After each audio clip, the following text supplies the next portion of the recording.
Hello and welcome to this video on fiscal policy. So far we've looked at monetary policy, which was the responsibility of the Bank of England. In this video we're going to look at fiscal policy, which is the responsibility of the government. So in this video we're going to look at what is meant by fiscal policy, the importance of government spending and taxation, and lastly some ideas as to how we might evaluate fiscal policy. So let's start off with what is meant by fiscal policy. Fiscal policy is the use of government spending and taxation to achieve a government's macroeconomic objectives. And a nice way to remember fiscal policy is to think government spending and tax, G&T, gin and tonic. So we're talking here about government spending and taxation done by the government. And by the government we mean the public sector. So public sector are businesses that are owned and operated by the government, as opposed to the private sector, which are businesses that are owned by private individuals. In the economy, the public sector is one of the largest employers, and these would be some examples of public sector businesses.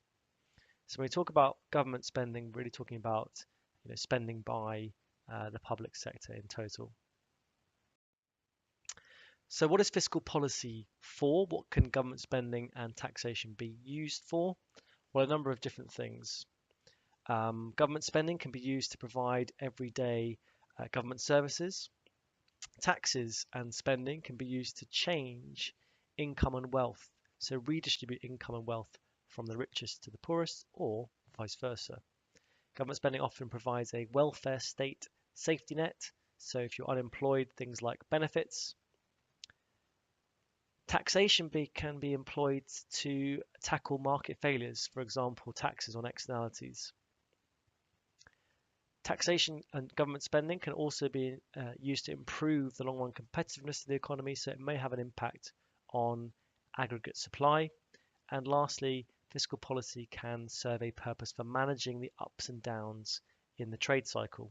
So there's lots of reasons why governments use fiscal policy, and it's one of the prime tools for demand management. So let's start off by looking at government spending. Here is a breakdown of the UK's government spending in 2015-2016, and we can see that welfare protection is the largest element of government spending. So by this we mean payments in benefits and also payments in terms of pensions. The second largest are then health, so the NHS, and then education. What is quite interesting to notice is debt interest. So a lot of government spending is taken up by repaying debt that they have accrued previously. So government spending is spending by the public sector on goods and services such as education, healthcare, and defence. And there are different types of spending the government may undertake. One type is known as transfer payments, and that's just transferring money to members of the economy to spend, and we would call those payments, those transfer payments, maybe welfare or things like that. Some money the government spends is on current activities, recurring spending on public services, and some spending the government does on long-term investment projects. Government spending is very significant and normally accounts for around 40% of all the spending within the economy. So there are two main types of government spending that we need to be aware of.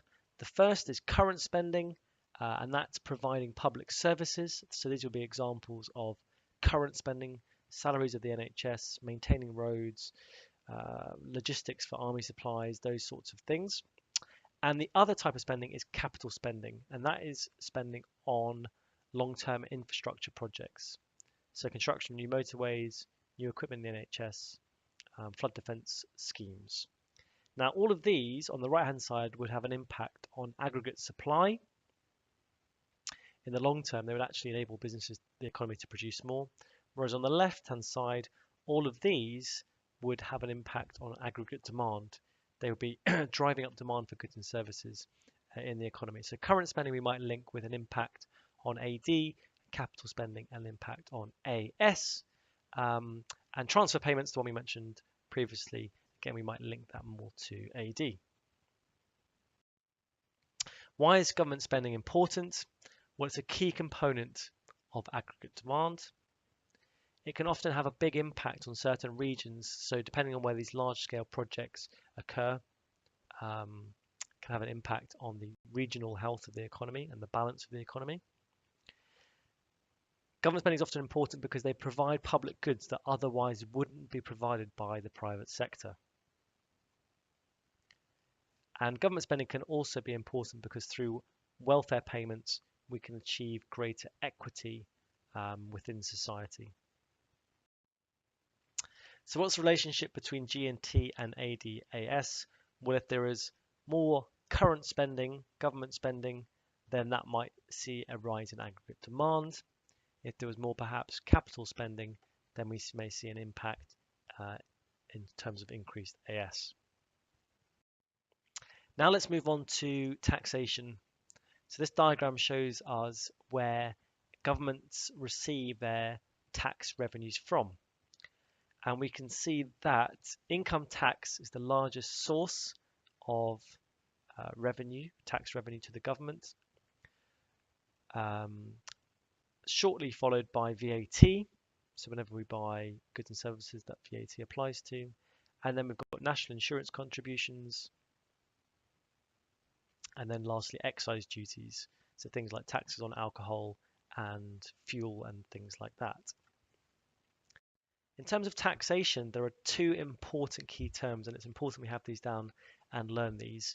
There are two different types of taxation. One is direct taxation, which is levied on income, wealth, and profit.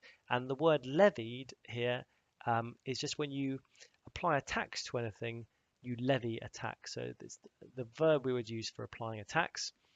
So direct taxation is any tax that is applied directly to income, wealth, or profit. A way of thinking about this is it's very difficult to avoid a direct tax. So examples would be income tax, national insurance contributions, corporation tax for companies.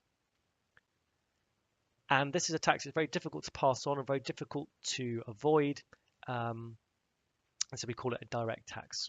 So it's important you have that definition down and a few examples. Indirect taxes are taxes associated with spending. They're indirect in that you only pay the tax if you buy the particular good or service. So examples of indirect tax would be VAT. You only pay the tax if you buy a good or service.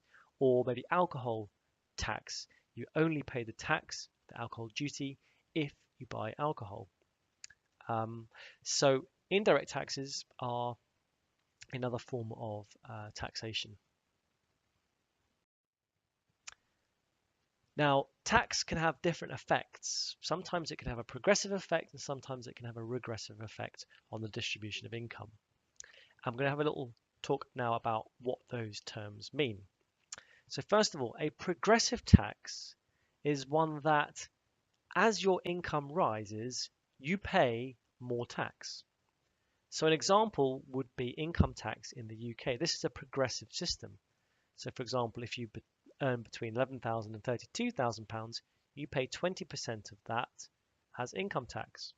However, if you earn over £150,000, you pay 45% of any money you earn over £150,000, you pay 45% of that as tax. So here, the amount you pay increases as you earn more. You pay more tax as your income goes up.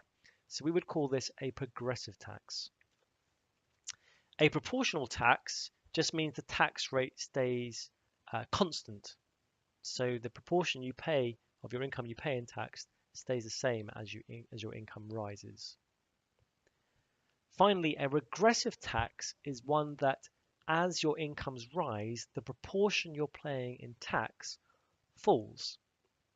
So an example here might be something like alcohol or tobacco duty. So you pay a flat amount per packet of cigarettes, and if you earn a lot, then the proportion that you're paying of your income in tax is actually quite small. If you don't earn very much, then the proportion you are paying out of your income as tax is higher.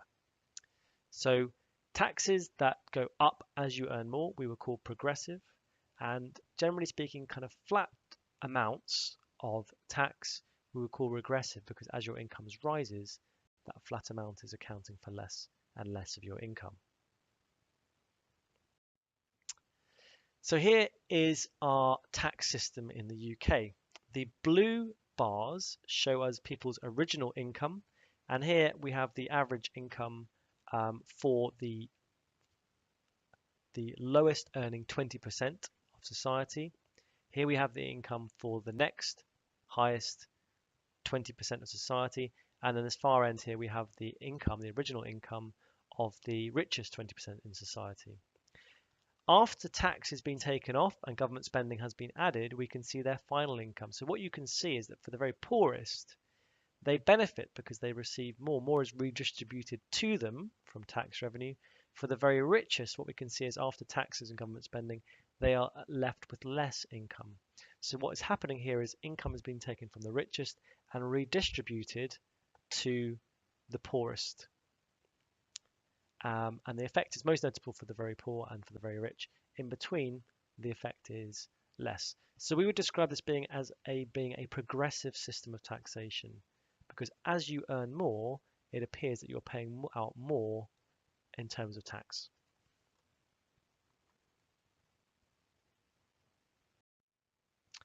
Okay, the impact of tax and aggregate demand. Well, income tax has a link, very direct link with disposable income. So a cut in income tax would lead to rising disposable income. Corporation taxes have a link with business investment. So raising corporation taxes would reduce business investment. Taxation of imports, so tariffs, can affect the balance of trade. Taxation and business research and development spending, higher levels of corporation tax might lead to lower levels of spending on research and development. High levels of VAT might reduce levels of consumer spending. National insurance, an increase in national insurance contributions might lead to a lower demand for labour. So we can make a lot of links between changes in different types of tax and the impacts that they might have on aggregate demand. So here would be an example of what we might describe as being expansionary fiscal policy. Now, expansionary fiscal policy is anything that's trying to encourage economic growth or leading to an increase in AD or an increase in AS. These would be some transmission mechanisms for an expansionary fiscal policy. For example, a cut in personal income tax would boost disposable income, which would add to consumer demand. A cut in tax on interest from savings would boost disposable income of people with net savings and again add to consumer demand.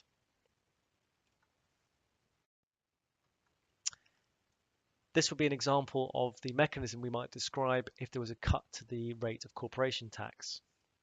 So businesses keep a larger percentage of their profits. They therefore plan more investment. This investment is an injection into the circular flow, which creates a multiplier effect on demand, output, and employment. That might be a chain of analysis that we would use to describe an expansionary fiscal policy. The opposite would be a contractionary fiscal policy, and for that scenario, we would just reverse the steps. How might we evaluate some of these? Well, the effect depends on the magnitude of the tax cut. Many factors also affect the level of capital investment. So, for example, the level of technology available, the level of competition. There's sometimes a time lag between changes in corporation tax and the flow of investment. Some investment may lead to a loss of jobs through capital labor substitution, so businesses might invest in machinery at the expense of the workforce. What's the link between tax and AS? Well, cutting tax may create more of an incentive for people to supply their labor and to therefore join the workforce and increase what could be produced within the economy. A better tax environment might encourage migrants to enter the country and so therefore increase the productive potential of the economy. Investment in capital projects may lead to more capital investment or FDI from businesses abroad, increasing AS. Changes to the tax system may encourage more enterprise, more entrepreneurship, for example, a reduction in corporation tax. It may encourage more incentives to study abroad, and tariffs can also affect import costs, which affect cost of businesses. So we can also make links between the rate of tax and aggregate supply within our economy. And we would use the same diagrams as we used earlier for government spending. Okay, let's go through some common evaluation techniques associated with fiscal policy. Number one is time lags. It can take a long time, particularly for government spending, to filter into the economy.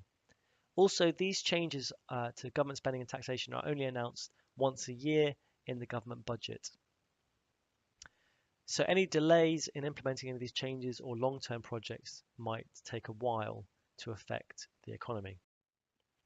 The second one is information problems. Often governments, it's difficult for them to know all the relevant information and data to make sound decisions about fiscal policy. Number three, often there's a theory that if we cut tax, then people will work harder because they're keeping more of their money.